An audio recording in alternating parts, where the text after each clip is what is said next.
Salut, c'est Zera, on se retrouve aujourd'hui pour le bilan lecture de décembre. Du coup, on va commencer par les séries terminées et les one-shots. Après, on fera les séries en cours qui ne sont pas terminées. Mais là, ça ira plus vite parce que vu que je ne veux pas trop spoiler, je dirai juste un peu ce que j'ai pensé. Et après, on terminera par les séries terminées. Donc pareil, ces séries terminées, c'est les derniers tomes. Donc je vous dirai ce que j'ai pensé de la série globale. Et voilà, ça sera déjà pas mal. Du coup, on va commencer donc par les one-shots.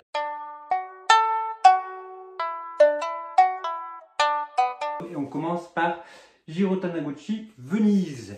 Si vous avez vu ma vidéo sur les cadeaux de Noël, vous savez que c'est un carnet de voyage, donc il y a très peu de texte, malgré que Jiro Taniguchi a fait une petite histoire, mais bon, ça tient pas grave son histoire. C'est qu'il retrouve une boîte avec des photos de Venise et du coup il va à Venise. Il y a quand même une petite de fond avec son grand-père, certaines photos, etc. Mais pour la plupart, on a beaucoup de pages comme celle-là, où il n'y a pas du tout de texte, où c'est que du dessin en aquarelle. C'est juste trop beau. C'est vraiment un carnet de voyage comme un artbook, c'est juste pour regarder les images. C'est juste, voilà, je vous en montre une autre parce que je trouve magnifique avec le coucher de soleil. Mais là, on a vraiment quelque chose de très joli. En plus, une édition super belle. Alors, c'est la première édition de ça, parce qu'il y a aussi Casterman qui l'a fait. Là, c'est Louis Vuitton qui avait demandé à une vingtaine d'artistes de parcourir des villes pour faire des carnets de voyage. Et donc, moi, celui qui m'intéresse surtout, c'était Venise. Donc, on a joli Jaspas aussi orange, le bandeau pour bien le tenir comme il faut, avec le signet comme marque-page. Une très jolie édition. Pareil, on va continuer sur les cadeaux de Noël. Du coup, j'ai lu aussi L'école décomposée de Junji Ito. Alors, je vais te dire ce que j'ai dit sur les cadeaux de Noël. Je l'ai lu, j'ai beaucoup aimé. Je ne vois pas pourquoi il est si mal aimé par rapport aux autres. On va suivre ces deux personnes qui vont de ville en ville et il y a des histoires de malédiction. Je trouve aussi que l'histoire a été l'idée de Junji Ito des caractères des deux personnages. Alors, je ne vais pas en dire plus pour ne pas spoiler, mais les deux caractères des personnages est super cool. Moi, j'ai beaucoup aimé. Alors, on va continuer. Pareil, si vous avez vu le cadeau de Noël, vous savez aussi que j'ai lu Spirale de Junji Ito. Pareil, très bon manga. J'ai beaucoup aimé les malédictions tout autour de la spirale. Le trait de Junji Ito à chaque fois, là, je sais que c'est là, voilà. Hop, j'essaie de trouver une pleine page. J'aime beaucoup son trait un peu noir, etc.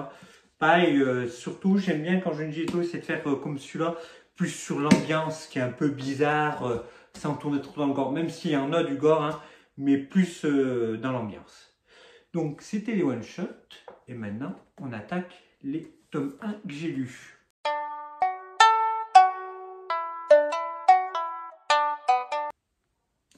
Donc, j'ai lu le tome 1 de Fire Punch de Fujimoto. J'adore Chainsaw Man, après je me suis même pris toutes les œuvres, donc je voulais quand même lire les autres œuvres de Fujimoto, il me restait que Fire Punch, et je l'ai trouvé d'occasion le tome 1, donc je me suis pris tout de suite, et j'ai beaucoup aimé le tome 1, donc le tome 2, 3, 4, 5, 6, 7 jusqu'à 8, je vais me les prendre, et je vais lire tout ça parce que j'ai beaucoup aimé. Alors on va suivre. On est dans un monde où il y a ce qu'on appelle les élus, qui ont des pouvoirs. Et un des élus transforme la terre en glace. Et les gens n'arrivent plus à survivre parce qu'il n'y a plus du coup de nature. Les animaux, les trois quarts sont morts. Et on va être dans un petit village où on va suivre un frère et une sœur qui ont aussi, qui sont des élus et qui ont aussi des pouvoirs, du coup des pouvoirs de régénération. Et pour survivre à tout ça, il décide pour aider le village que le frère, alors ça parlait, petit trigger, le manga est quand même assez costaud parce qu'il parle de mutilation, de cannibalisme, voilà. Donc déjà si je vous parle de ça, vous avez compris où j'allais en venir, c'est que il va se couper les bras et les jambes pour donner à manger au village pour qu'ils aient de la viande. De là, l'histoire est assez, alors on comprend très vite ce qu'il en est, mais c'est juste cette histoire-là. Et vu qu'après, il y a des militaires qui débarquent dans ce village et qui voient que ils se nourrissent de chair humaine, donc ils pensent à des cannibales, sans comprendre qu'il y a des élus, etc. Et du coup, un des militaires et un élu aussi, et il fait des flammes qui ne s'éteignent jamais. Et il va cramer tout le village. Parce que c'est des cannibales et que c'est pas bien. Mais sauf qu'il va aussi cramer le héros, qui a du coup et pouvoir de régénération, mais il ne peut pas mourir et les flammes se régénèrent tout le temps. Donc il est en perpétuelle souffrance tout long, et on va suivre du coup son plan de vengeance. Il va se réussir à, on va dire, même si c'est pas trop le cas, mais à doser un peu la douleur pour pouvoir se venger. Parce que dans le village, il y avait eu sa sœur, malgré ses pouvoirs de régénération, était plus faible, et elle, par contre, elle est morte. Donc, manga de vengeance, Fujimoto, un peu glauque et tout, mais j'ai beaucoup aimé, donc ça on dira. Après, tout autre registre, on vire du glauque, on vire du glauque, on va passer le glauque, les histoires de cannibalisme et tout, pour passer à un dragon dans ma cuisine, Shinobi Lobby. Petit manga un peu tranquille, malgré qu'un petit fond assez sympa. On va suivre l'histoire d'une jeune femme qui va du coup vivre dans un pays en Europe de l'Est. On ne sait pas lequel pays ni rien, mais on n'a pas à le savoir. Hein. Et elle va découvrir que dans sa nouvelle maison, il y a un petit œuf. Et cet œuf va être un lézard. Et elle n'est pas trop au courant de tout ça. Donc elle va élever ce petit lézard un peu bizarre, gentiment. Donc ce lézard qui est un dragon. Les habitants d'à côté savent que les dragons, il y en avait avant et sont plutôt méfiants. Donc elle le cache tant bien que mal dans sa cuisine, ce petit dragon. Les dessins sont sympas. Alors, c'est pas non plus extraordinaire, hein, mais ça passe bien. Petit manga un petit peu cocooning, même si je pense que vu qu'elle cache le dragon, il y aura peut-être une histoire, ça va peut-être passer à un petit mode faut protéger le dragon, pas le tuer, etc. Sur les différences, pourquoi pas. À lire la suite, c'était sympa. Après, bon pareil, hein, toujours les cadeaux de Noël. J'ai lu le tome 1 et le tome 2 de Planète et je suis en train de lire le tome 3. J'ai beaucoup aimé, c'est du tranche de vie dans l'espace. Donc on est en 2075 où on va suivre des éboueurs de l'espace où ils vont en fait enlever les débris pour éviter que ça touche les vaisseaux et faire des accidents. On va suivre 3 personnes puis 4. On va surtout suivre le héros qui veut partir sur Jupiter, donc il doit passer des examens, etc. C'est du tranche de vie. Je crois qu'on appelle le même, vu que c'est très réaliste, qu'on appelle ça aussi la hard SF. Pareil, je vais vous montrer des planches. Alors, il y a en plus, c'est une belle édition avec des planches en couleur. C'est vraiment quelque chose de sympa. Alors, ce qu'il y a, c'est que les planches que je prends, c'était que l'espace, donc c'était tout noir. Mais voilà, on a des vraies jolies planches comme ça. C'est bien dessiné. C'est par Makoto Yukimura. Si je me trompe pas, c'est celui qui fait aussi Vinland Saga, qui est un manga de viking. Alors, vu les dessins et tout que j'ai beaucoup aimé, il y a des chances que j'essaye, si je trouve en occasion peut-être le premier tome, que j'essaye après Vinland Saga. Surtout que les Vikings aussi, c'est un sujet qui peut m'intéresser. Mais oui, Planète, j'ai beaucoup aimé aussi.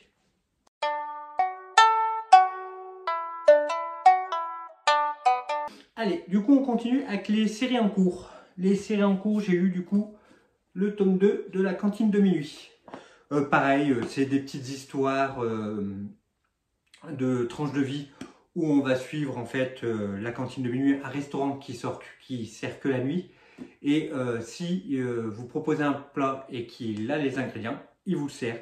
Et chaque fois, on a des petites histoires du coup avec les personnes qui commandent un plat et leur histoire du plat. On a quelques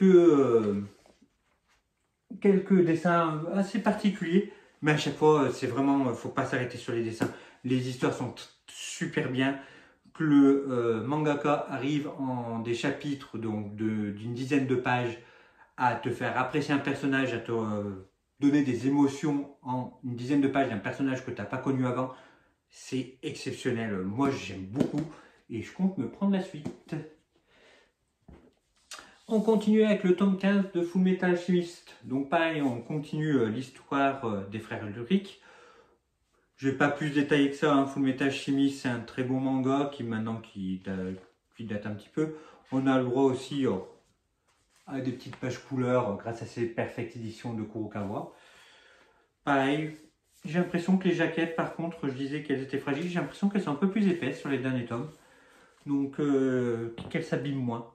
Pareil, je vous mets Alchimiste, il me reste 3 tomes, je continue. C'est super bien. Après, alors, c'est comme ça, le tome 4 de Evol. Parce que bah, je me trompe toujours, vu que la fille a la tête en bas, je me trompe toujours. Evol, pareil, très bon manga de anti-héros. C'est super sympa, avec un trait très comique. Comics. Super cool. Vraiment, si vous aimez les comics, vous pouvez aller dessus. Si vous aimez les mangas de super-héros un peu plus adultes, allez dessus. C'est vraiment une belle édition et tout. Evol, super cool aussi. Donc, hâte de lire la suite. J'ai lu aussi le tome 3 et 4 de Death Note. Pareil, je ne vais pas rentrer dans les gros détails. Sauf que bah, ceux qui ont lu Death Note, ils savent que Death Note, c'est un peu en de grosses parties.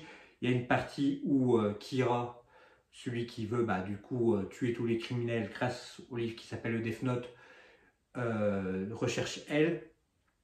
Là, je viens de terminer cette partie. Je passe la partie avec Melo et Nier, qui sont du coup des apprentis de elle. C'est super sympa. C'est vrai que la partie avec Melo et Nier est un peu moins sympa. Parce que ça va plus, on a l'impression que, Light, l'anti-héros, a baissé un peu au niveau d'intelligence, alors qu'avant, il faisait des trucs de fou et tout. Mais sinon, ça reste quand même un très bon manga. Le chat qui rendait l'homme heureux. Pareil, ça, c'est un de mes mangas préférés. J'adore ce manga. Faut pas rester sur la théorie que ce n'est qu'un manga de chat. Bah, malgré que c'est quand même le thème. Hein. Mais il y a aussi du piano, il y a aussi les émotions. Parce qu'on va suivre Kanda qui est un veuf et qui va du coup adapter à un chat parce qu'il n'a pas eu l'occasion avec sa femme. C'est une histoire très chou. En plus, les dessins, ils sont très beaux. On va suivre aussi son fils, ses rivales, il y a plein de personnages. Franchement, c'est un très très bon manga. Je pense qu'il n'est pas apprécié parce qu'on croit que c'est vraiment un manga de chat, mais que de chats un peu mignons à la chie et tout, mais pas du tout niveau émotion et tout. Le chat qui rendait l'homme heureux, c'est un très très bon manga. Après, on va passer à Goblin Slayer, le tome 14. Du coup, Goblin Slayer, c'est un mec qui tue que des gobelins dans un monde de fantasy. Pareil, histoire de vengeance. Dans ce tome 14, on va passer à un arc où en fait ils doivent se rendre chez les elfes et sur le chemin, ils trouvent des gobelins. Là, par contre, j'ai hâte de lire la suite parce que on va voir un peu les gobelins en dehors des tavernes et des cavernes. Pas les tavernes, c'est là où on boit un coup. Donc pareil, super sympa. Goblin Slayer, c'est la Dark Fantasy, j'aime beaucoup. On continue. Moi, quand je me rencontre dans le slime, pareil, j'ai l'impression que dans celui-là aussi, on va passer un autre arc aussi, que l'arc du coup avec les religieux ont passé. Donc pareil, à suivre, super sympa, j'aime beaucoup moi quand je me rencontre dans slime. Je vais voir si je me prends, je ne me suis pas pris Trinité, le spin-off. J'ai les, comment ça s'appelle, j'ai 2 ou 3 premiers tomes de Bienvenue chez les monstres. Faut que je me prenne la suite. C'est vrai que je les ai lus, j'avais pas trop apprécié. Faut que je les relise et que je vois si je me prends la suite ou pas. Trinité, je verrai si je le prends ou pas. Je vais voir. Peut-être j'ai trouvé peut-être en occasion, ou s'il y a une opération, quoi que ce soit. Si des fois ils font un tome, 2 tomes achetés, un acrylique, des trucs comme ça, et des fois ça m'arrive de les prendre, vu que je suis à jour sur la série principale. Après, j'ai lu le tome 18 et 19 de l'Attaque des Titans. Pareil, bon, l'Attaque des Titans, c'est très très connu, je ne vais pas refaire un speech. J'aime beaucoup l'Attaque des Titans. Je n'avais pas apprécié la première fois que j'ai lu. Maintenant, dès que j'essaie d'en trouver, je les prends. J'aime beaucoup, je continue. C'est un objectif aussi de les terminer cette année. Donc, j'ai lu aussi le tome 2, Une sacrée mamie. Tranche de vie avec un petit garçon et sa mamie. J'aime beaucoup, sauf que je les lis lentement parce que j'ai l'impression que tout d'un coup, des fois l'histoire avec ses copains et compagnie, c'est pas le plus intéressant, surtout qu'il commence à en avoir de plus en plus. Il n'y en avait quasiment pas dans le tome 1. Là, vers la fin, il y a quasiment que de ça. J'espère que le tome 3, 4 et 5, il n'y a pas que de ça non plus. Mais c'est très touchant, c'est super cool. C'est un bon manga de tranche de vie. Sauf que, vu que j'ai lu beaucoup de tranches de vie, comme je disais, la cantine de minuit juste avant, qui sont des mangas de tranche de vie qui sont beaucoup mieux faits, et du coup, c'est bon, mais j'ai besoin de mieux maintenant. C'est à lire, c'est ce que je disais, c'est que c'est pas mauvais, mais il y a 10 fois mieux maintenant. Je peux pas dire comme ça. C'est pour ça que j'ai mis beaucoup longtemps, j'ai quasiment mis tout le mois à lire. Lire au fur et à mesure, petit à petit. Je lisais d'autres trucs à côté. Mais ouais, c'est bien, mais je sais pas, il y a un petit truc, il manque un petit truc pour que ce soit vraiment génial, quoi.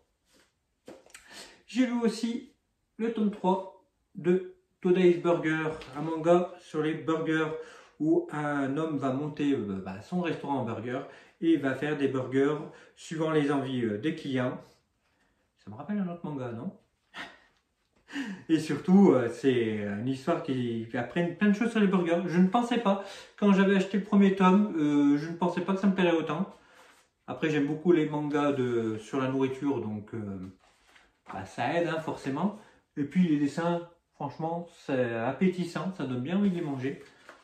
Non, bon manga sur la nourriture. Si vous aimez la nourriture, les burgers, c'est bien.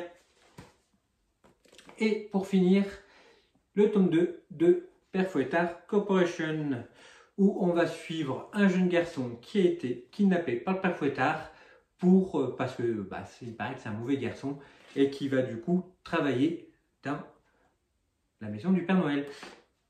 C'est un manga super sympa, pareil, très popcorn et tout. Je le conseille. Puis il y a un tome qui sort chaque année pour Noël.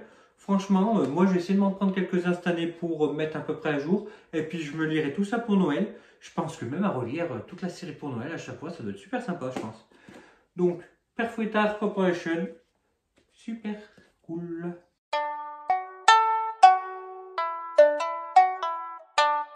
Et voilà, on est à la dernière partie et on se retrouve du coup pour les mangas finis.